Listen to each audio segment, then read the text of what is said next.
কাচ্চি বিরিয়ানি এত সহজ রান্না, যদি কিছু নিয়ম জানা থাকে তাহলে অবশ্যই কাচ্চি বিরিয়ানি রান্না অনেক সহজ। খুব সহজে কিভাবে কাচ্চি বিরিয়ানি রান্না করতে হবে সেই রেসিপিটা আপনাদের সাথে আজকে শেয়ার করব। কতক্ষণ মাংস মেরিনেট করে রাখতে হবে, কি কি মশলা দিতে হবে, কতক্ষণ দমে রাখলে কাচ্চি বিরিয়ানি পারফেক্ট হবে। এর কাচ্চি বিরিয়ানিতে আলুর ভিতর থেকে যে ফ্লেভারটা আসে, কি কি মশলা দিয়ে কতক্ষণ মেরিনেট করে রাখলে সেই ফ্লেভারটা আসবে, পানি কতক্ষণ বয়েল করতে হবে, কি মশলা দিয়ে, সমস্ত কিছু এই 5 মিনিটের ভিডিওটি যে দেখবেন সে শিখে যাবেন কিভাবে ঘরে কাচ্চি রান্না করতে হয়। প্রথমে আমি একটা দুধ রেডি করে নিচ্ছি। এখানে কুসুম গরম পানিতে হাফ কাপ গুঁড়া দুধ দিয়ে দুধটা রেডি করে দিয়েছি। সেখান থেকে কিছু দুধ নিয়ে এখানে আমি স্যাফরন পানিতে ভিজিয়ে রাখছি। এখানে আমি আলুটা কেটে নিয়েছি। কাচ্চির তো আলু ছাড়া জমেই না।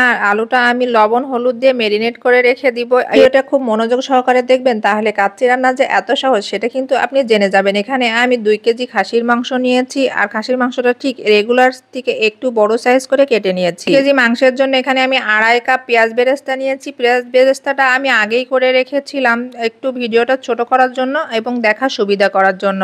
এখানে আমি 2 চামচ পরিমাণ স্পেশাল কাচ্চি বিরিয়ানির মশলা ব্যবহার করেছি, যেটা আমার পেজবিয়া চ্যানেলে আছে, দেখে নিতে পারে। এখন দিয়ে দিয়েছি 2 চামচ শুকনা মরিচের গুঁড়া, 2 চামচ লবণের পরিমাণটা কাচ্চি বিরিয়ানি একটা পারফেক্ট ভাবে না হলে খেতে ভালো লাগে না। 1 কেজি মাংসের জন্য 1 চামচ পরিমাণ লবণ দিলে যথেষ্ট। এখানে আমি আরো দিয়ে দিয়েছি 1.5 কাপ পরিমাণ টক দই, 1 চামচ ফ্লেভারের জন্য দিয়েছি কেওড়া জল। আর এখানে আমি যে তেলটা ব্যবহার করছি পেঁয়াজ ভাজার সময় যে তেলটা এক্সট্রা থেকে যায় সেই তেলটা, আর এই তেলটা ব্যবহার করার চেষ্টা করবেন বিরিয়ানিতে, তাহলে ফ্লেভারটা আরো বেশি ভালো হবে। এখন অ্যাড করে দেবো সমস্ত গোটা মশলা, দারচিনি, তেজপাতা, লবঙ্গ, গোলমরিচ, এলাচ, আরো দিয়েছি কাবাব চিনি, বেশ খানিকটা জয়ত্রী দিয়েছি। জয়ত্রীটা দেওয়ার চেষ্টা করবেন, এটা না দিলে বিরিয়ানির ফ্লেভারটা একেবারেই ভালো আসবে। এখন যেটা দেখাচ্ছে এটা হচ্ছে জয়ফল। জয়ফলের ভিতরটা, উপরের খোসাটা ফেলে দিয়ে ভিতরে যে অংশটা থাকে সেখান থেকে ছোট্ট 3 টুকরা দিয়েছি। এখানে জয়ফল কিন্তু দেওয়া যাবে না। দিয়ে দিয়েছি বাটা মশলা। বাটা মশলার মধ্যে আমি 2 রকম বাটা মশলা ব্যবহার করেছি। এখানে 2 চামচ পরিমাণ দিয়েছি আদা আর রসুন পেস্ট। এখন হচ্ছে সবকিছু মাখানোর পালা। মাখানোটা এমন ভাবে মাখাতে হবে, প্রথম দিকে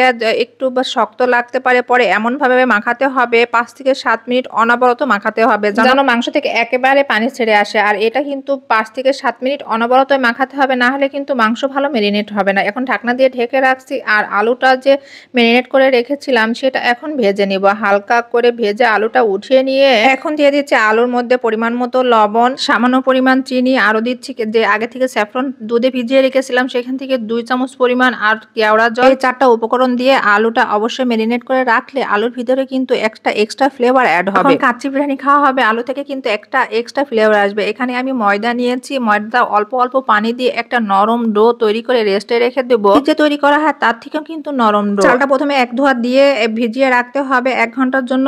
এই প্রত্যেকটা স্টেপই কিন্তু ফলো করতে হবে, না হলে কিন্তু কাচ্চি বিরিয়ানি খেতে ভালো লাগবে না। এরই মাঝখানে আমার 1 ঘন্টা হয়ে গেছে। আমি পানি বয়েল করার পরে এখানে আমি দিয়ে দিয়েছি গোটা মশলা, এলাচ, দারচিনি, লবঙ্গ, জিরা, জয়ত্রী দেওয়ার পরে একটু পানিটা বয়েল করে নেব। আর লবণের পরিমাণটা একটু বেশি দিলে চালে কিন্তু যে লবণটা টানা ঠিকই টেনে নিবে। আরও দিয়ে দিয়েছি সামান্য পরিমাণ চিনি। আর ভাজা আলুটা এরই ফাঁকে আমি পানিটা ফোটাতে দিয়ে কাচ্চির উপর দিয়ে দিয়েছি সাজিয়ে। অবশ্যই মাংসের উপরে আলুটা দিতে হবে। এখানে দিয়েছি পেঁয়াজ বেরেস্তা, আরও দিয়ে দিয়েছি মাওয়া। এখানে অবশ্যই এই সমস্ত উপকরণ এভাবে সাজিয়ে দিতে হবে। কাঁচামরিচ ব্যবহার করছি এখানে কিছুটা, কাঁচামরিচের ফ্লেভার আসার জন্য এখানে আমি কয়েকটা কাঁচামরিচ ভেঙে দিয়েছি। পানি ফোটার এই ফাঁকে কিন্তু ঢাকনাটাও এইভাবে রেডি করে নিতে হবে, নাহলে চালটা পানি থেকে উঠানোর সাথে সাথে দিয়ে এভাবে সিল করতে গেলে কিন্তু দেরি হয়ে যাবে। আর পানিটা যখন একদম বক করে ফুটে উঠবে সেই সময়ই চাল দিতে হবে। চাল দেওয়ার পরে ঘড়ি ধরে 4 থেকে 5 মিনিট রাখলে চালটা রেডি হয়ে যাবে, কিন্তু চুলার আঁচটা কিন্তু হাইটে রাখতে হবে। চালটা পানি থেকে নামিয়ে নিয়ে এভাবে পানি ছেঁকে